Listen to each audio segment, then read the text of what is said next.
நம்ம தமிழ் வருஷத்துக்கு முதல் மாதமே சித்திரை மாதம் இல்லையா? ஆரம்பமே குதூகலமாக இருந்தால் தானே நம்மளுக்கு நம்ம எப்படி வந்து ஒரு நியூ இயர் எல்லோரும் எப்படி செலிப்ரேட் பண்ணுறோம் நம்ம. அதுவும் இப்போல்லாம் எல்லோரும் அந்த 12 o'clock வந்து அப்படியே வந்து கேக் இது பண்ணி ஒரு இதெல்லாம் பட்டாசு இது போட்டு இல்லையா, அது மாதிரி கிராண்டியர் அப்படிம்போம் இல்லையா. அந்த ஒரு குதூகலம் நம்ம சந்தோஷத்தை பண்ணணும்னாக்க that is the starting point. அப்போ அதே மாதிரி தான் சித்திரை மாதம் முதல் மாதம். ஸோ அன்றைக்கி குதூகலமாக பண்ணுவோம். அண்ட் இன்னொன்று, சித்திரை வந்து இங்கே நம்மளுக்கு அக்னி நட்சத்திரம் வர்ற மாதம் தெரியும், வெயிலே ஜாஸ்தி இருக்கும்.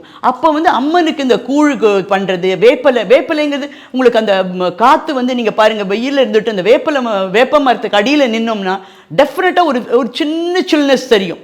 ஒரு அந்த ஒரு ஏன்னா வெயிலுக்கு அது வேணும் இல்லையா நம்மளுக்கு. அதனால எல்லா இடத்துலையும் வந்து பாருங்கள் அந்த வேப்பிலை வச்சு தான் இப்படி அம்மனுக்கும் பண்ணுவாங்க. ஏன்னா அம்மாவுக்கும் வேர்க்கும் இல்லையா பாவம், அதனால அது பண்ணுறது. அதே போல் வந்து அந்த கூழ் நீங்கள் பாருங்கள், அதில் வந்து பச்சை வெங்காயம் போட்டிருப்பாங்க, மோர் போட்டிருப்பாங்க. இது எல்லாமே என்ன கூலிங் இல்லையா. வந்து உங்களுக்கு பச்சை வெங்காயம் வந்து நல்லா அந்த வெயிலுக்கு நம்ம உள்ள வயிறு சூடாகிறத வந்து கூல் பண்ணுறதுக்கு அதெல்லாம் அதே போல் ராகி இது அதுவும் கூலிங்கு. ஸோ இதெல்லாம் அதாவது அந்த பழக்கங்கள் வந்து என்னென்னா நம்மளுடைய ஆரோக்கியத்தையும் ஒட்டி அதே நேரத்தில் ஒரு பக்தியும் கலந்து தான் எல்லா விஷயமே இருந்திருக்கும். அதனால தான் அம்மனுக்கு நீங்கள் பாருங்கள், வேறு ஏதாவது நைவேத்தியம் பண்ணுறாங்களா இல்லையா, அம்மனுக்குன்னாக்க உடனே அந்த ராகி போட்டு அந்த கூழ் போட்டு அதுதான் எல்லாருக்கும் இது பண்ணி கொடுப்பாங்க. அது கூலிங். அதே ஆடி மாதத்துலேயும் அது பண்ணுவாங்க.